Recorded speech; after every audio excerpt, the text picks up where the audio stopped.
मां भगवती के अलग अलग अनेक स्वरूप है, उसमें अंश में एक वृंदा स्वरूप है।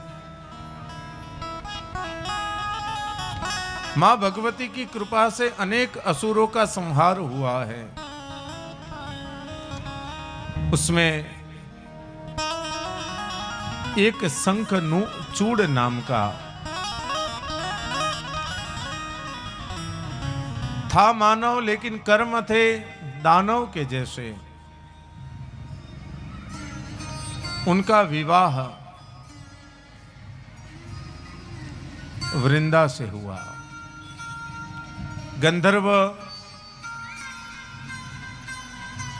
गंधर्व विवाह उनका हुआ है।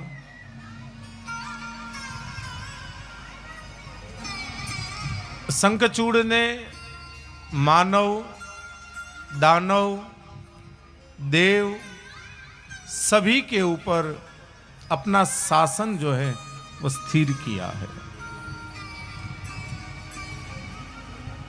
दानव है वह भी शंखचूड़ के वश में है, मानव भी शंखचूड़ के वश में है, देवता भी शंखचूड़ के वश में है। और उसका कारण है वृंदा का पतिव्रत धर्म।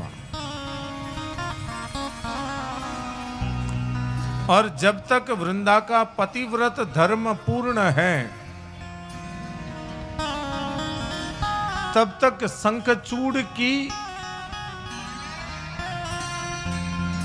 सर्वसत्ता जो है वह जागृत है, सर्वसत्ता जो है वह स्थिर है।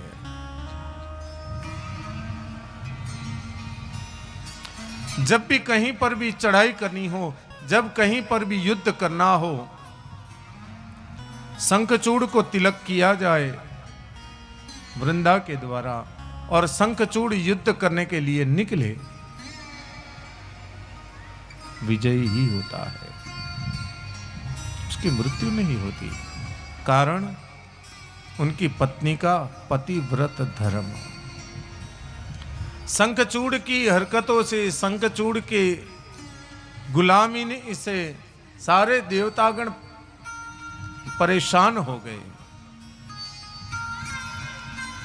भगवान शिव, विष्णु, ब्रह्मा आदि देवताओं के शरण में आए।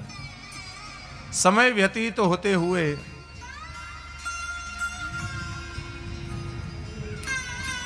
एक दिन देवताओं ने शंखचूड़ के ऊपर चढ़ाई की। शंखचूड़ और देवताओं का भयंकर युद्ध हुआ और ये युद्ध के अंदर कोई भी प्रकार से, किसी भी तरीके से शंखचूड़ मरता नहीं है, उसके प्राण निकलते नहीं हैं, उसका पराजय होता नहीं है। सारे देवता मिलकर ब्रह्मा, विष्णु और शिव तीनों को साथ लेकर मां भगवती की शरण में आए। भगवती की स्तुति करते हुए, उनकी वंदना करते हुए, उनकी प्रार्थना करते हुए कहने लगे कि हे मां, ये शंखचूड़ का त्रास इतना बढ़ गया है कि मानव, दानव, देव सब परेशान हैं, अब कुछ कृपा करें। मां भगवती ने राज बताते हुए कहा कि यह दानव तब तक उसकी मृत्यु नहीं हो सकती जब तक उसकी पत्नी का पतिव्रता धर्म नष्ट न हो।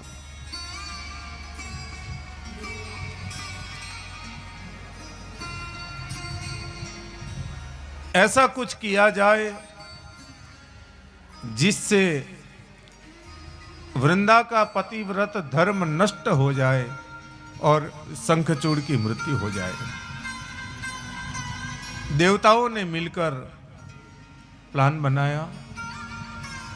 भगवान शिव और शंखचूड़ का भयंकर युद्ध हुआ।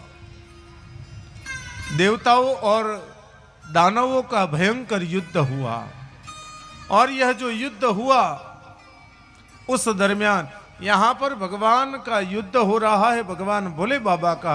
यहां पर भगवान नारायण शंखचूड़ का रूप लेकर वृंदा के पास आए।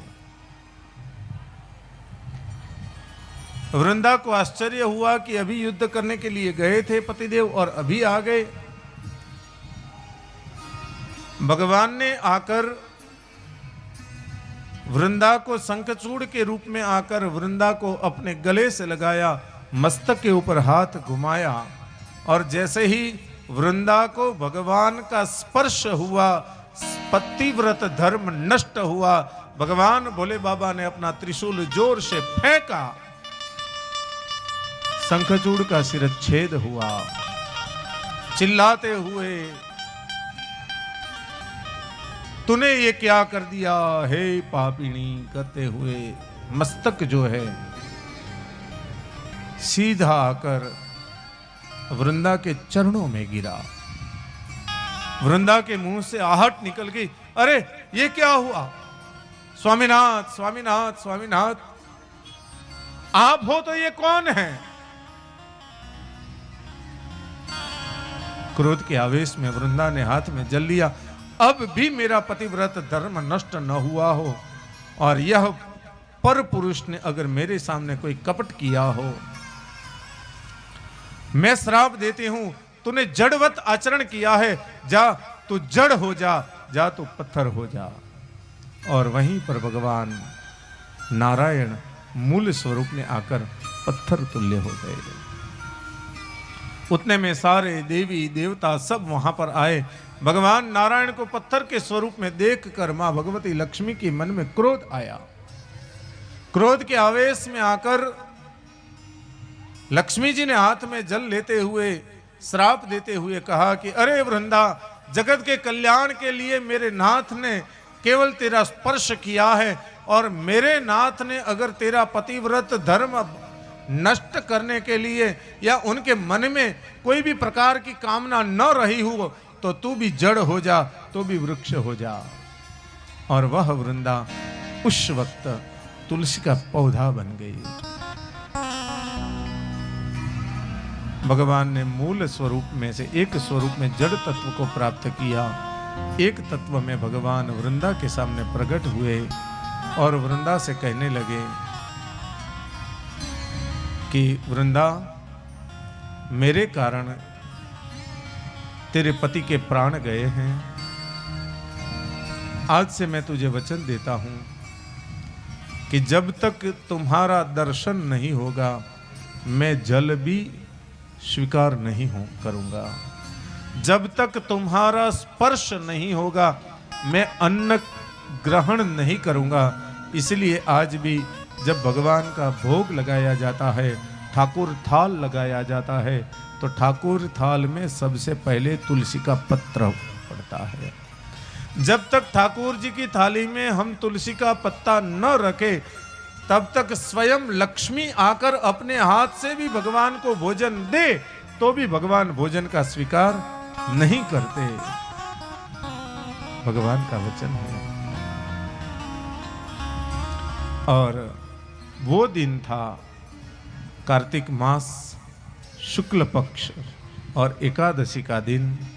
आज भी भक्त इस दिन भगवान विष्णु शालिग्राम के स्वरूप में और वृंदा तुलसी के स्वरूप में उनके विवाह के विधान होते हैं।